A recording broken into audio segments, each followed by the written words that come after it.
자, 여러분 안녕하세요. 잘 지냈나요? 방학이 끝나도 보지 못하니까 못 본 지가 진짜 오래된 것 같아요. 선생님은 저번 방학 동안에 무슨 연수를 하나 신청해서 들었는데 한 며칠간을 온라인 강의를 막 몇 시간씩 듣는 거였거든요. 와, 매일 그렇게 온라인으로 강의를 듣다 보니까 여러분들의 마음이 좀 이해가 되더라고요.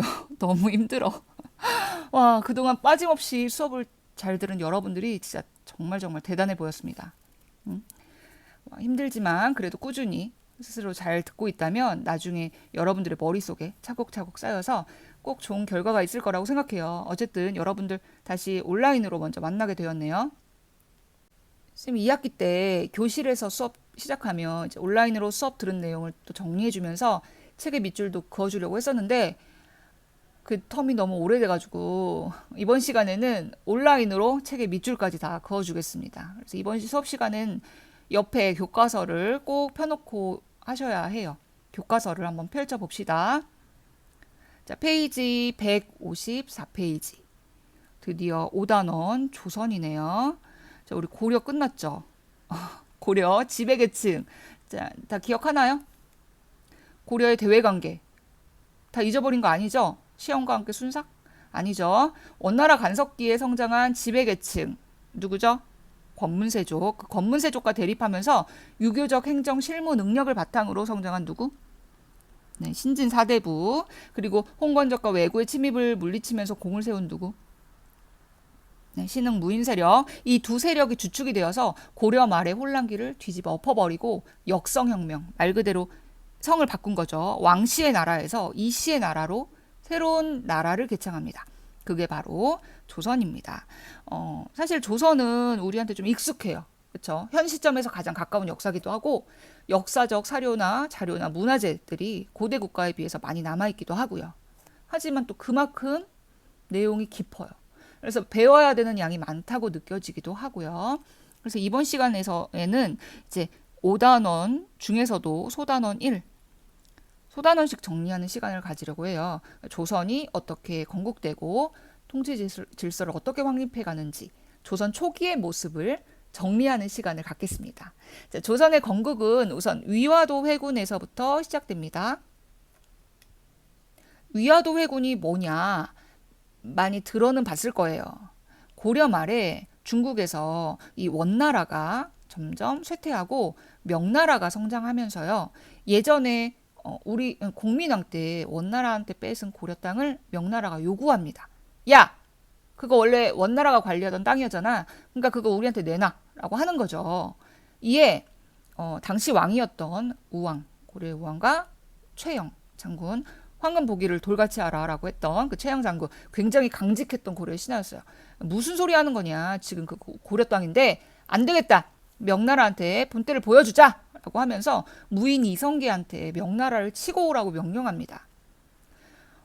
그런데 당시 이성계는요, 이거 아무리 생각해도 승산이 없는 게임 같은 거예요. 실제로 명나라가 이제 중국의 지배권을 갖게 되면서 소위 대세 나라가 된 건데 까딱하다가는 군사도 다 잃고 외교적으로도 별로 좋은 선택 같지가 않은 거야.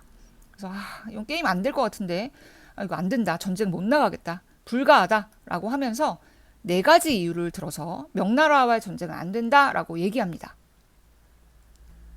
작은 나라가 큰 나라 치는 건 위험하다. 안 된다. 그리고 농사철에 백성을 동원하면 안 된다. 이 틈에 왜구가 공격해 올 수 있어서 안 된다. 장마철이라서 활이 안 나가고 전염병의 위험이 있어서 안 된다. 전염병 위험하죠. 이러한 이유로 안 된다. 안 된다. 계속 얘기했지만 뭐 결국엔 왕의 명령에 따를 수밖에 없죠. 군인이니까. 그래서 결국 이성계는 위화도라는 섬이에요. 압록강에 있는 섬. 그러니까 한강의 여의도 같은 그냥 섬인데 여기서 야, 도저히 안 되겠다. 군사 돌려! 라고 하면서 회군을 합니다. 사실 근데 군인이 명령을 불복종했다? 이건 끝을 보겠다는 얘기죠. 내가 죽거나 아니면 내가 죽이거나. 결국 이성계는 와서 다 죽입니다. 최영 장군이 이때 죽고요. 정치적인 실권 장악한 겁니다. 그래서 위화도 회군 이후에 신흥무인 세력인 이성계와 정도전을 중심으로 하는 급진파 사대부, 이들이 권력을 장악합니다. 제일 처음 했던 거는 문란해진 조세제도와 토지제도를 개혁하는데요. 바로 과전법을 실시합니다. 이게 뭐냐면 권문세족이 가지고 있던 토지를 몰수해서 신진사대부한테 재분배한 거예요. 이건 논입니다. 이렇게 신진사대부의 경제적 기반이 강화됩니다. 근데 여기에서 신진사대부들의 입장이 좀 나뉘는데요. 고려의 전통 질서를 유지하면서 고려 안에서 개혁을 추진했던 정몽주와 같은 온건파 사대부와 아니다. 고려는 더 이상 희망이 없어. 새 왕조를 수립해야 돼! 라고 했던 정도전. 이름도 도전적이죠. 급진파 사대부로 나뉩니다. 근데 이성계가 생각하기에 신진사대부의 어떻게 보면 정신적 지주와 같은 역할을 했던 사람이 정몽주거든요. 이 정몽주는 꼭 우리 편으로 데리고 가고 싶은 거야. 그래서 설득을 하려고 합니다. 이성계의 5번째 아들 이방원, 후에 3대 태종 임금이 되죠. 정몽주를 초대해서 시를 지어 보내죠. 야, 우리 같이 하자! 이렇게 얘기한 게 아니라 멋있게 은유적으로 말합니다. 이방원이 이런들 어떠하며 저런들 어떠하리? 우리도 이같이 얽혀서 100년까지 잘 살아보자!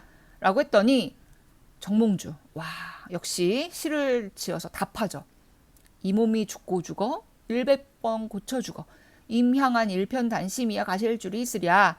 이방원은 야, 조선이면 어떻고 고려면 어떠냐.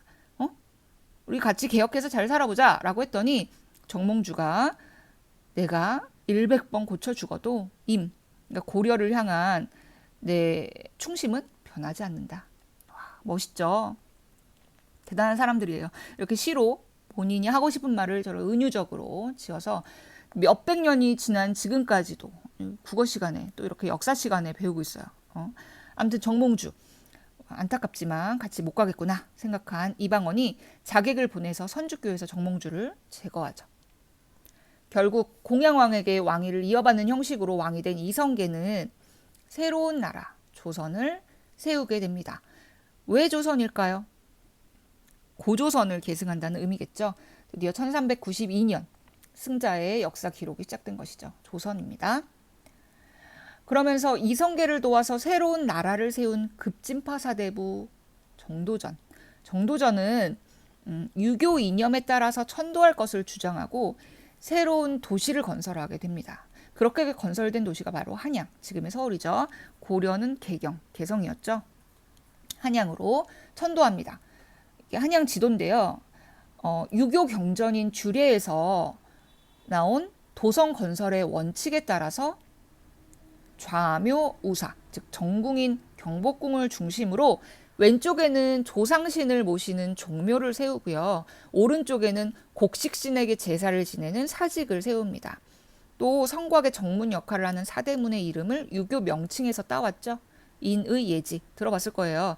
동대문 흥인지문, 서대문은 돈의문, 남대문은 숭례문, 북대문은 소지문, 지금 숙정문으로 바뀌었는데 원래는 소지문이었어요. 이렇게 인의예지, 유교 덕목을 도시 건설의 기반으로 삼았습니다. 누가요? 도전하는 남자 정도전이요. 이렇게 해서 정도전은 조선 왕조 설계 및 도성 건설까지 본인의 손으로 다 완성하게 됩니다. 궁궐안의 건물들 이름 다 정도전이 지었어요. 경복궁, 근정전 등등, 중앙정치제도 다 정도전이 설계해요. 지도를 쫙 펼쳐놓고 정도전이 쫙 선을 그으면 그 길이 됐고요. 진짜 점을 쫙 찍으면 그게 건물이 됐어요. 대단한 사람이죠. 나중에 정도전 때문에 세자의 자리에 앉지 못한 이방원이 단심과 정몽주에 이어서 정도전을 죽이고 왕위에 오르죠. 이게 왕자의 난인데요. 그때 태종이 한양을 설계한 정도전의 흔적을 지우기 위해서 도성과 건물의 이름을 다 고쳐라! 라고 명령해요. 근데 결과적으로는 그 이름들 중에 고칠 수 있는 곳은 단 한 곳도 없습니다. 라는 보고만 올라왔다고 하죠. 이렇게 철저하게 유교적 세계관에 입각해서 세워진 도시입니다. 자, 여기서 교과서 페이지 156페이지 조선 건국의 과정과 한양 천도의 모습을 교과서를 통해 정리해 볼게요. 교과서 실제로 밑줄 그으시면서 따라오면 돼요. 화면이 좀 작게 보는 친구들은 크게 키우시는 게 좋을 것 같아요. 자, 첫 번째 줄. 고려 말에 신흥 무인 세력과 급진파 사대부는 먼저 위화도 회군을 계기로 권력을 장악하고요. 바로 과전법을 추진하면서 경제 기반을 장악합니다. 근데 과전법이 뭐냐? 과전. 밭전자잖아요. 토지 제도인데요. 경기 일대에 권문세족이 가지고 있었던 토지를 걷어서요. 신진사대부에게 수조권을 재분배해 준 거예요. 수조권이 뭔지 알죠? 나라를 위해서 일한 대가로 월급을 주는데 조세를 수취할 수 있는 권리, 조세를 수취할 수 있는 권리를 주는 게 수조권입니다. 그래서 권문세족의 경제 기반은 약화되었고요. 신진사대부의 경제 기반은 강화되었죠. 이렇게 정치적, 경제적 기반을 다진 뒤에 온건파 사대부, 정몽주 제거하고 새 왕조, 즉 조선을 세웁니다. 그리고 나서 수도를 성리학, 유학의 기반으로 두고 한양으로 옮기죠. 조선은 성리학, 유교를 기반으로 국가 기틀을 마련한 겁니다.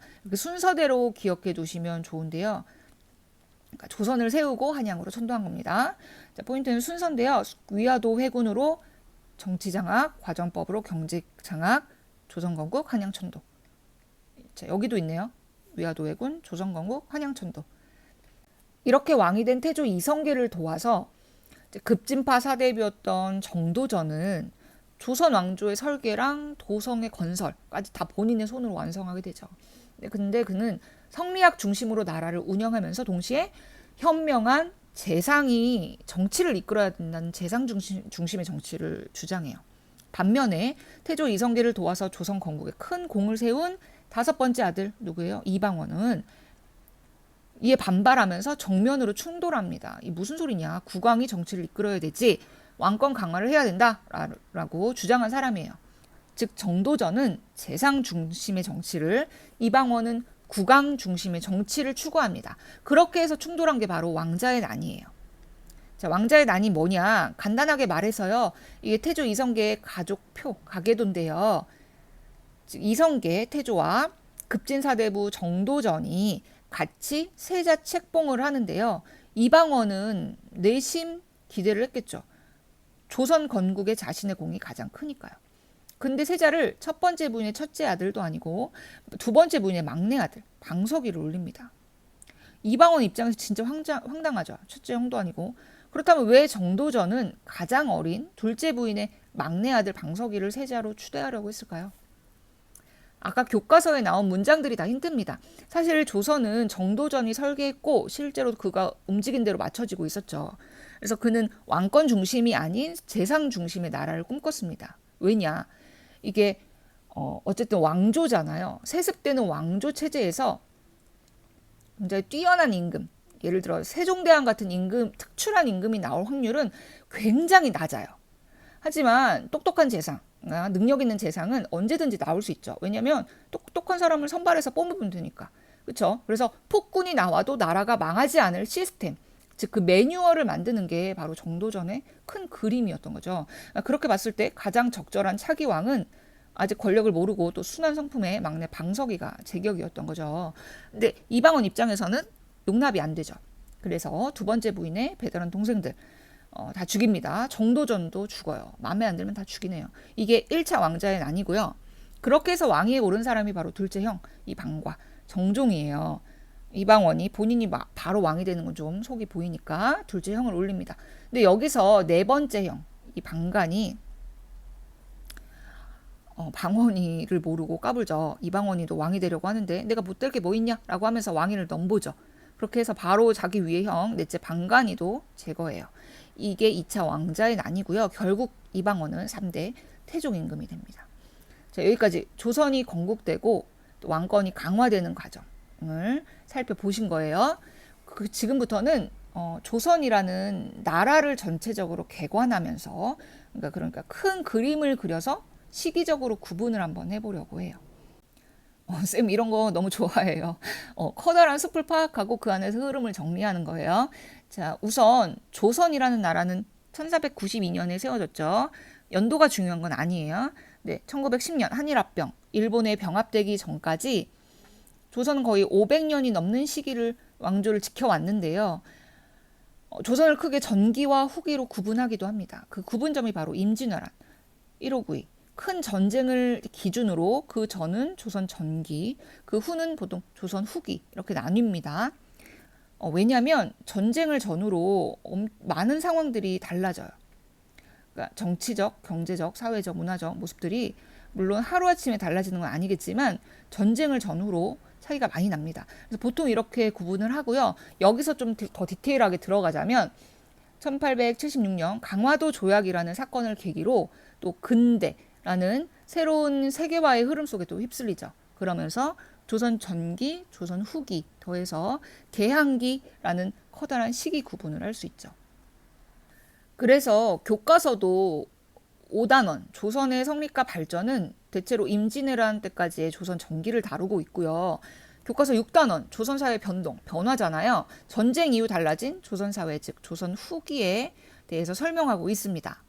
또 강화도 조약 이후에 근대기는 역사 2권, 그 이후의 역사는 3학년 때 배우고 있어요. 이렇게 교과서만 봐도 이런 식으로 시기를 구분해 놓은 거 알 수 있겠죠.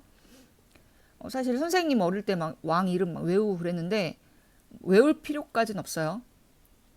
태정, 태세, 문단세, 예성, 윤중, 임문선 외울 필요까지는 없지만 시기적으로 흐름을 파악하기 좋으니까 우선 써놓을게요.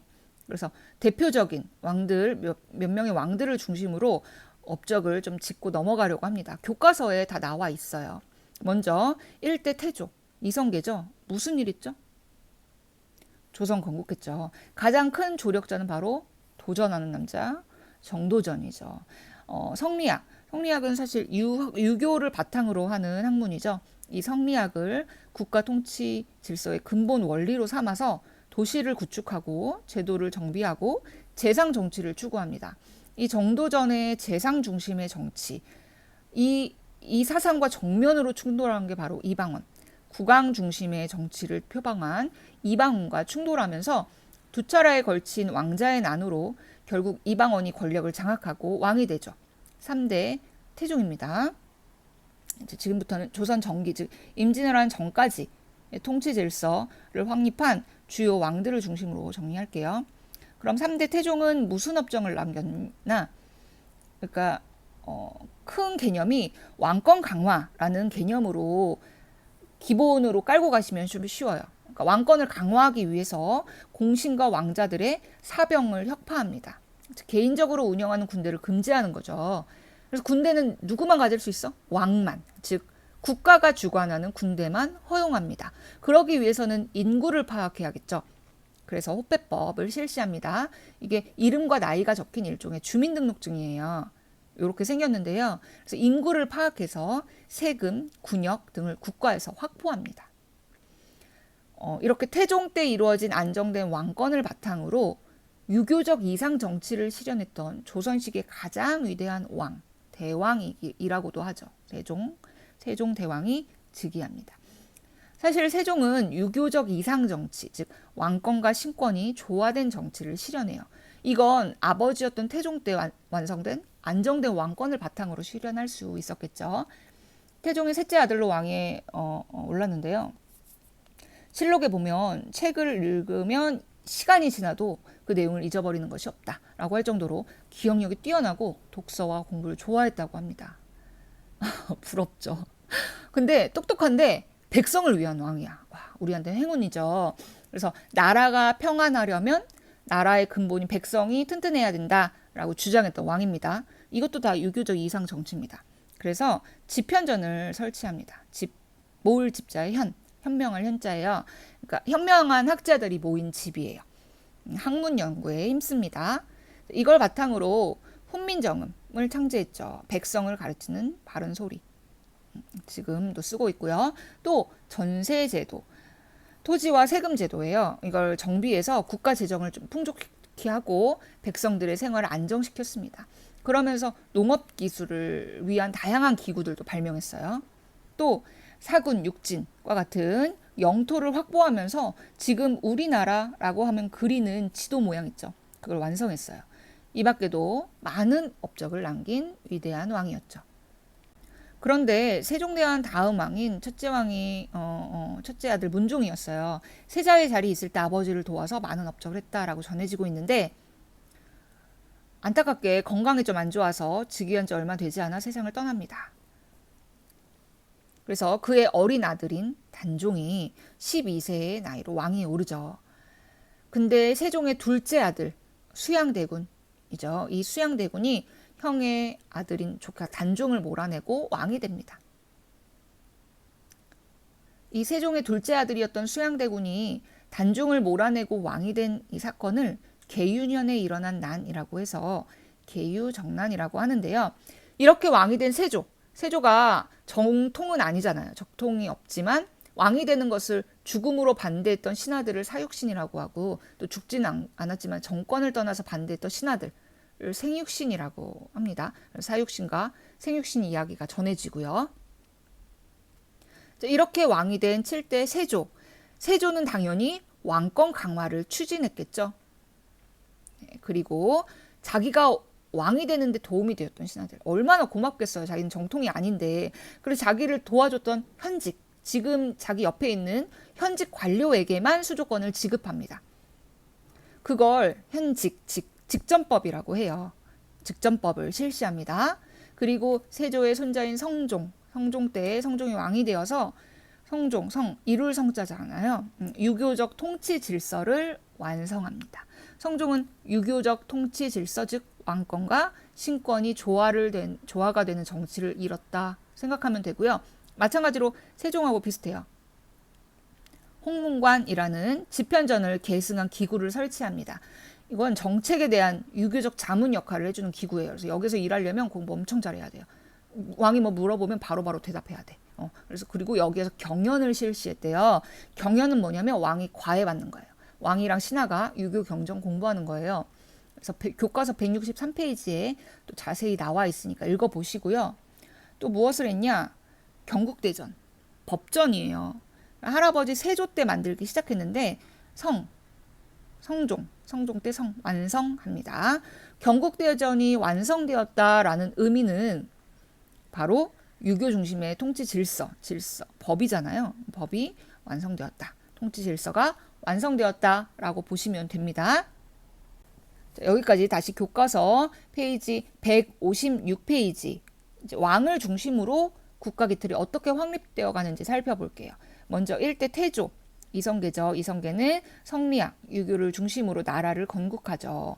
조선이라는 나라를요.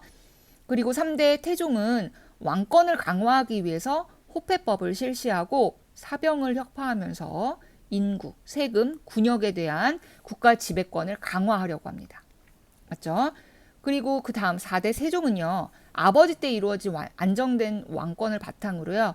집현전을 설치해서 학문 연구를 하고요. 훈민정음, 백성을 위한 글자 만들고요. 전세제도 정비해서 백성 생활을 안정시킵니다. 또 단종을 몰아내고 계유정난을 통해서 왕이 된 7대 세조는요. 자기 옆에 있는 즉 현직 관료들에게만 수조권을 지급하는 직전법이라고 생각하면 되겠죠. 직전법을 실시합니다. 그렇게 왕권이 강화되고 즉위했던 9대 성종은 집현전을 계승한 홍문관을 설치하고요. 경연을 다시 실시하고요. 경국대전을 완성합니다. 이 경국대전이 완성되었다는 건 뭘 의미한다고요? 바로 유교 중심의 국가 통치 질서가 확립되었구나를 알 수 있겠죠. 그래서 자료실에 경국대전을 통해 알 수 있는 조선의 모습을 보시면 경국대전의 완성은 어떤 의미를 가질까요? 나와 있습니다. 바로 유교적 중심의 통치 질서가 확립되었구나 생각하시면 됩니다. 쌤이 지금 말한 내용들은 다 교과서의 내용이죠. 사실 이걸 뭔가 팩트를 나열한 것처럼 보면 외우기가 힘들어요. 그렇게 하는 게 아니라 실은 큰 흐름 속에서 그 왕이 어떤 배경 속에서 권력을 잡고 결과적으로 이런 정책을 시행할 수밖에 없었구나 라는 걸 뭔가 이렇게 큰 흐름 속에서 파악하시면 이해하기가 쉬울 거예요. 무슨 말인지 아시겠죠? 근데 여기 안 나온 게 있어요. 바로 사군육진. 이 말은 어디서 나오냐? 바로 교과서 페이지 159페이지에 나옵니다. 158페이지는 설명했죠. 유교 이념에 따라 건설된 도시 한양.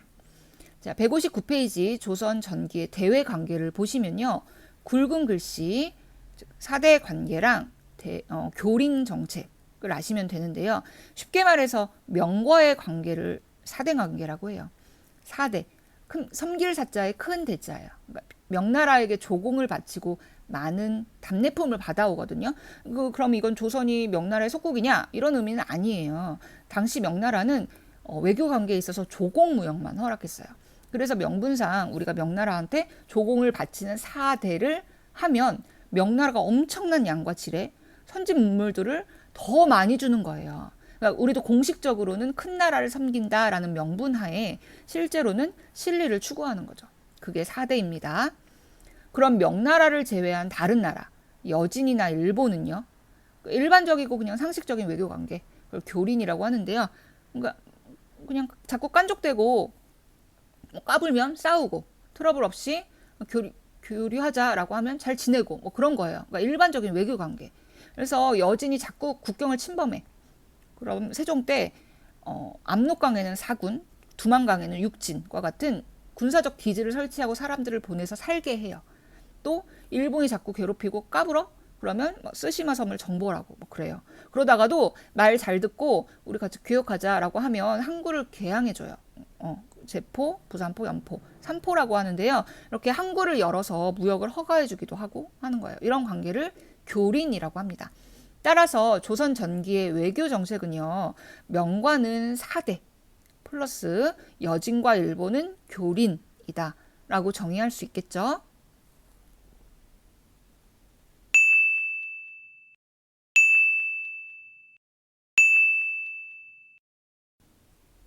자, 그렇다면 조선의 통치제도 과연 어떻게 정비되었을까요?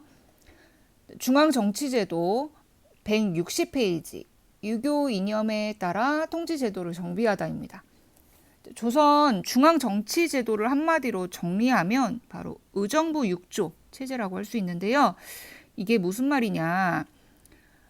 왕 밑에 의정부라는 기구가 있어요. 이 의정부는 바로 재상, 즉 영의정, 좌의정, 우의정이라고 불리는 3명의 재상들이 정책을 의논하고 합의하는 기구예요. 그래서 그 의정부 밑에 실제 국가의 여러 가지 일들을 집행하는 기구, 6조라는 기구가 있습니다. 2조, 호조, 예조, 병조, 형조, 공조. 역시 마찬가지로 2호, 예병, 형공, 유교 이념에서 이름을 따왔고요. 정도전이 계획했죠. 2조는 인사권을 담당하는 기구고 호조는 재정과 세금, 즉 재무부에 해당하는 기구고요. 예조는 예의, 격식에 맞는 외교 문서, 과거 시험 등을 담당했고요. 병조는 군사병, 군사 기구고 형조는 형벌, 법 집행, 즉 법무부에 해당하는 기구입니다. 또 공조는 국가의 건축과 토목을 담당했고요. 즉 여러 가지 국정의 여러 가지 일들을 집행하는 6조라는 행정기구를 밑에 두었습니다. 또 여러 가지 기구가 있는데요. 그 중에서도 승정원과 의금부.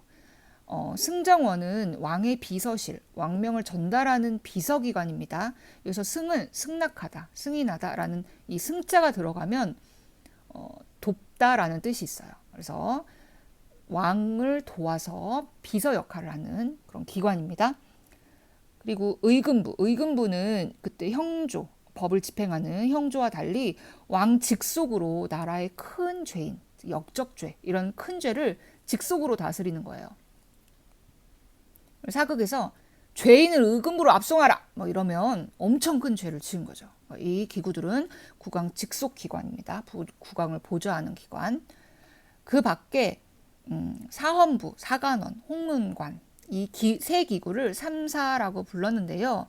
사헌부는 관리를 감시하는 거예요. 사간원은 왕한테 간언하는 거예요. 즉 전하 아니 되옵니다 라고 직언을 할 수 있는 기관이에요. 또 홍문관, 이건 성종 때 나왔죠. 정책에 대한 자문 역할을 하는 포털 사이트 같은 기관이에요. 여기서 일하려면 엄청 공부 열심히 많이 해야 돼요. 또 왕을 가르치는 경연도 여기서 열리고요. 이 3사는 언론기관의 역할을 했습니다. 또 춘추관은 역사편찬. 춘추, 봄 춘자에 가을 추자예요. 그러니까 봄과 가을이 지나가면 한 해가 지나가죠. 연도, 해를 말해요. 역사편찬기관. 성균관은 유교 교육기관. 한성부는 한양의 업무, 즉 서울시청 같은 기구입니다. 사실 이걸 외우려고 하면 단어가 좀 생소하고 실제로 개념도 좀 어려워요. 그렇죠? 그래서 좀 구조화를 해보려고 합니다. 자, 먼저 요렇게, 또 이렇게, 또 이렇게요. 무슨 말이냐? 왕을 중심으로 왕권을 강화해 줄 수 있는 기관, 왕의 직속 비서실, 승정원과 나라의 큰 죄인을 다이렉트로 왕권이 처리하는 의금부가 있다면, 실제 행정을 처리하는 기관인 의정부, 영의정, 좌의정, 우의정, 재상합의기구는 6조라는 정책의 집행기구와 함께 가고요.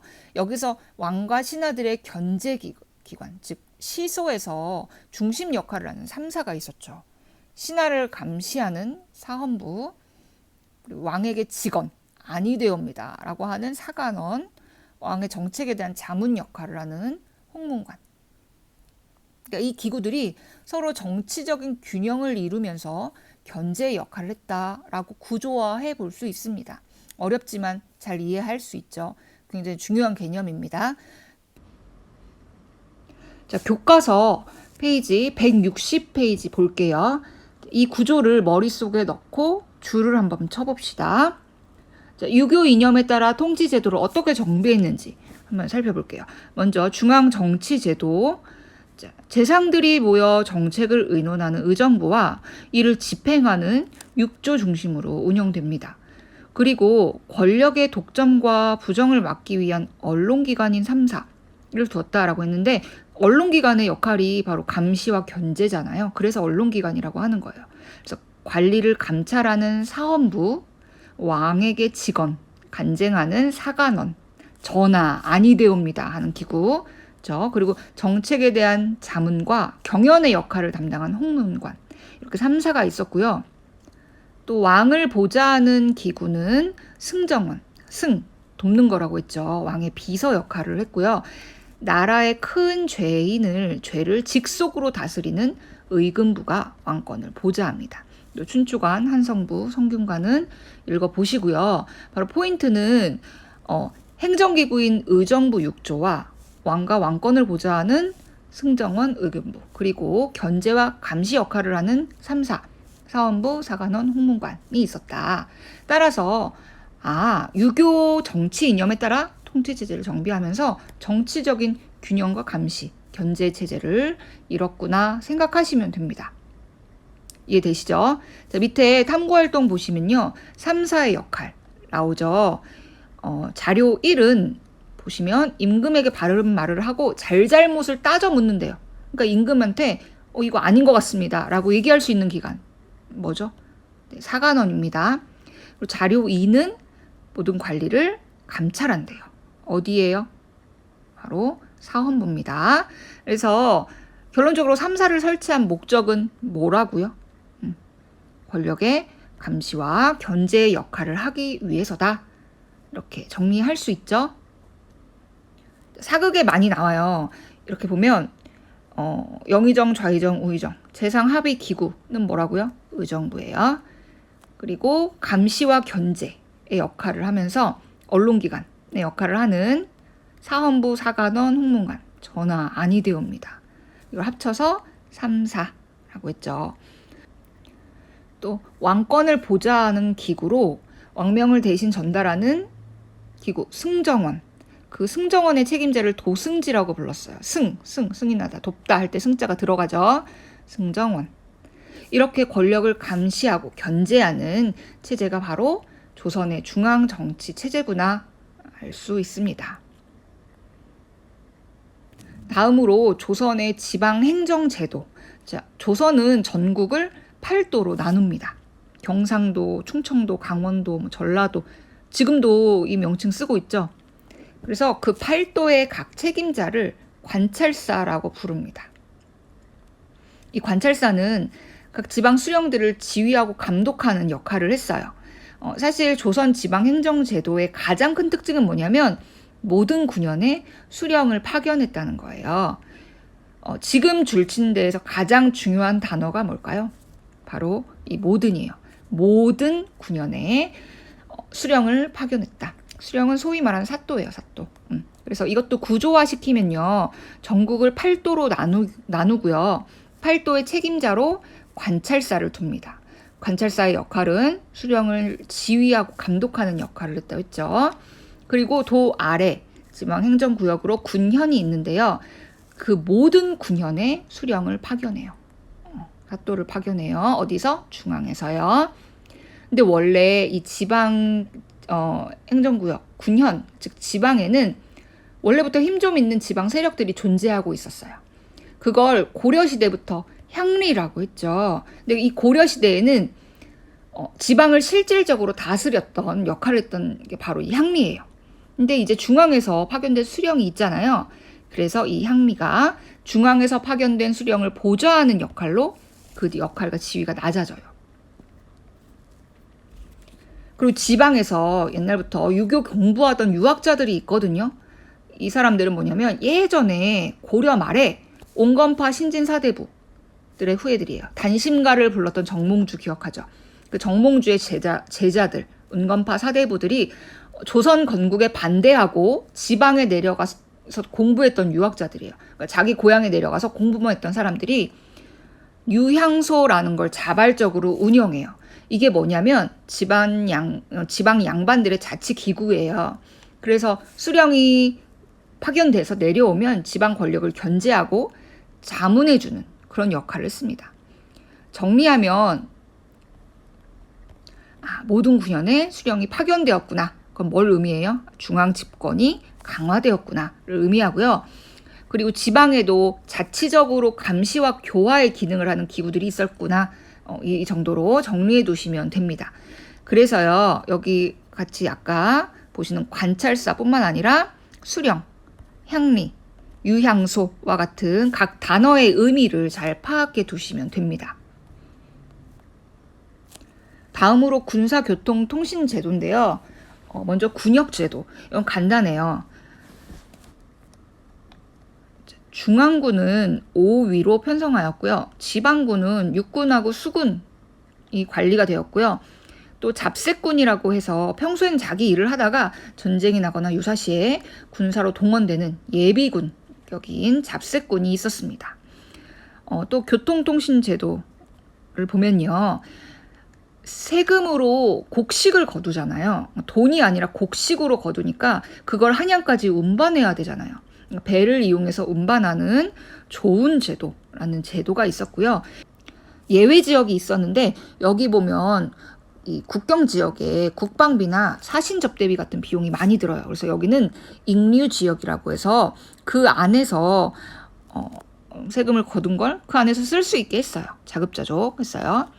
그리고 위급한 소식을 전하는 봉수제도와 마패를 소지한 관리에게 말을 제공한 역, 숙소를 제공한 원, 선박을 제공한 진 등이 있었어요. 특히 이 봉수제도는 국경 지역에 그 위급한 상황을 전하는 데 쓰였거든요. 남산 꼭대기에 올라가시면 이거 지금도 있어요.